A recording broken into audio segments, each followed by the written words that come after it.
I don't get drunk on planes because it feels awful. I think you do. But You're one of these people that gets massively pissed and then realises that you're parked at the airport and you can't go home.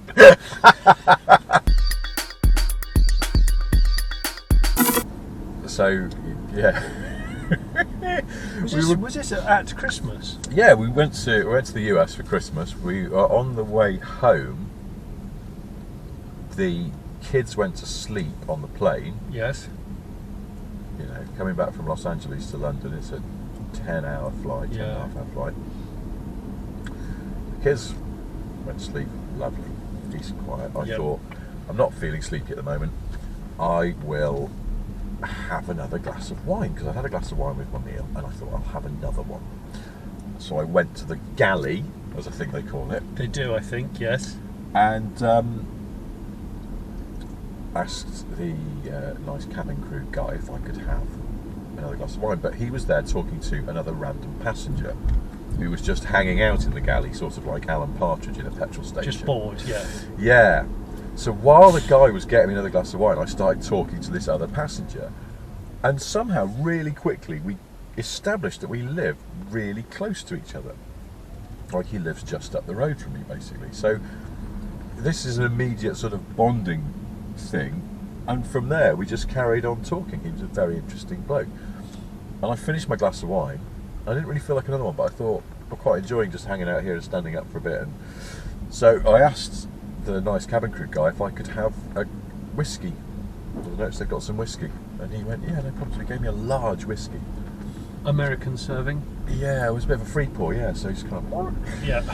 And this was on Air New Zealand, and but after he gave me that large whiskey, I finished that and had another one. Still talking to this bloke, we just, it's nice. Well, that's it, my wife had come by.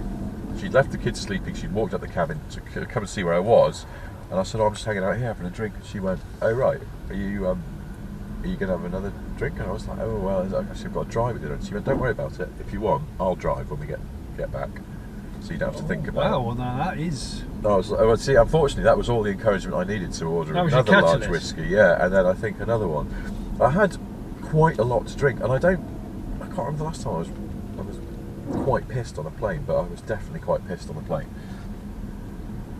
And I sort of... Better film than Snakes on the Plane? Yeah, possibly. Piss on a plane. It's just, there's no real peril, it's just lots of people talking drivel. At point blank range. So then, we were sort of wrapping up, and I think I was just finishing another large whiskey when the seatbelt sign came on.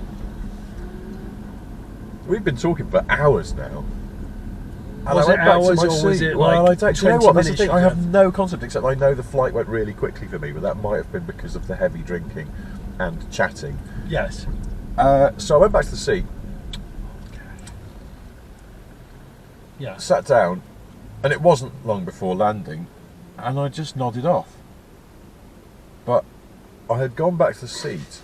I don't know why I'm laughing. It's because I know that ultimately this involves nearly soiling yourself. Yeah, well, see, the thing is, just before the seatbelt sign came on, I was thinking, ooh, I might need to go to the loo for a little sit down. Yeah. And then the seatbelt sign came on, so it was like, oh shit, well, I can't do that now. Oh. Went back to the seat, just nodded off, well, passed out basically. And then was woken up by the kids waking up. Yes.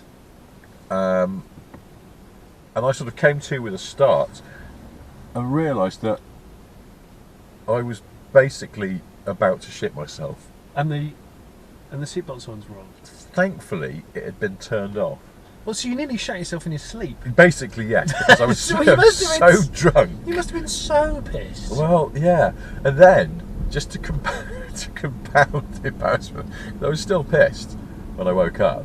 But yeah, it was just kind of, I can't really explain it. I sort of woke up and went, oh my god, I think my body thinks that I'm sitting on a lavatory because it's clear that I've relaxed more than I should. So I had to dash to the loo, and that was okay. But then came back to my seat, and they brought breakfast round, and I had my... That's okay, because you've emptied. Yeah. So I had some breakfast laid out for me, and I had my little girl there sitting on my lap. She was Yeah. sort of picking up the food off the tray, Yeah.